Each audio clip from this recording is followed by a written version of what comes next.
Pourquoi on s'engueule mais on reste ensemble? Bonjour à toutes et à tous et bienvenue dans cette minute coaching où je tenais à répondre également à un email qui m'a été envoyé. Alors c'était une longue histoire en disant mais on est sur une relation basée un peu sur le conflit et pourtant on continue de s'engager, on se dispute mais on reste ensemble. Pourquoi? La première chose que je tenais à vous dire les amis, c'est que les disputes font partie de notre quotidien. Que ce soit au boulot, avec les amis, dans le couple, c'est normal d'avoir des désaccords, c'est normal d'avoir des conflits. Par contre, ce n'est pas normal d'avoir un manque de respect l'un envers l'autre. Donc on essaie de garder les mots assez bas, on ne va pas s'insulter, on ne va pas se taper dessus, on ne va pas crier ou hausser le ton de manière démesurée, d'accord? Donc les conflits, premièrement, ils font partie de notre quotidien. Donc un couple qui n'a pas de conflit, ça n'existe pas. Ça, c'est la première chose que je tenais à vous dire. Je sais qu'on rêve du truc d'Hollywood et de Walt Disney. Malheureusement, la vie n'est pas aussi simple. Malheureusement, c'est vrai. Mais je vous dirais qu'en acceptant les conflits, vous allez également pouvoir travailler sur votre relation pour améliorer le bien-être, pour améliorer le couple. Donc, la première chose à savoir, c'est que les conflits font partie de notre quotidien. Le deuxième point qui est important, c'est qu'on peut s'engueuler, mais s'aimer. Il y a un peu ce qu'on appelle l'amour vache. C'est un petit peu l'exceptionnel dans ma philosophie, c'est-à-dire qu'en gros, on s'aime, on se frite, mais on aime ça parce que ça nous permet de sentir qu'on est toujours présent l'un pour l'autre, de sentir qu'on attend toujours le meilleur de l'autre. Et en fait, il y a certains couples qui se nourrissent de ces disputes. Donc, c'est là où c'est assez dingue parce qu'il y a d'autres personnes pour qui ça serait je m'écroule et puis j'aime pas du tout ça.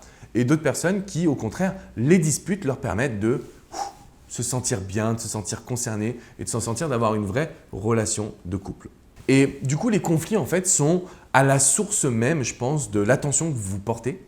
Donc, quand on n'est pas dans quelque chose de démesuré, c'est normal d'avoir des conflits et c'est normal de rester en couple. D'accord? La relation parfaite n'existe pas. Maintenant, il y a un point important et sur lequel je voulais absolument vous amener parce que très souvent, je vois des couples qui viennent de se séparer. La personne n'était pas spécialement heureuse, homme ou femme, mais elle désire quand même retourner. Et elle se pose la question de savoir mais pourquoi?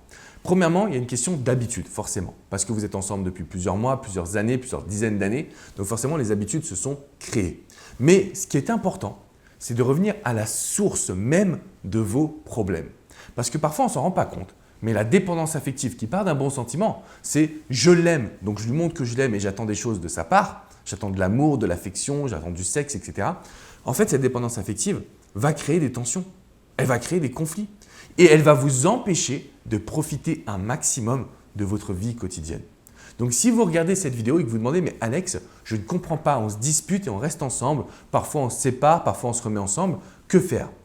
Il faut étudier le pourquoi des disputes. Si vous étudiez pourquoi vous vous disputez, je peux vous garantir qu'on aura ensemble des solutions. On va pouvoir aller vers votre partenaire, lui montrer en quoi vous avez évolué. Il ou elle va changer en retour et là, votre couple sera merveilleux. Maintenant, si vous aimez les conflits, vous aurez le droit de pouvoir proposer certains conflits de manière même délibérée, intentionnelle, juste parce que ça va vous permettre de mieux communiquer dans votre relation. Si vous avez aimé cette vidéo, mettez-moi un petit pouce bleu. N'oubliez pas de passer à l'action. Si vous avez des questions, c'est dans les commentaires juste en dessous. Je vous invite à vous abonner à ma chaîne YouTube. On est en train de créer la plus grande communauté, d'ailleurs on l'a créée, sur le bonheur en amour et le développement personnel en France. Et ça, c'est formidable. Donc, je tenais vraiment à vous remercier.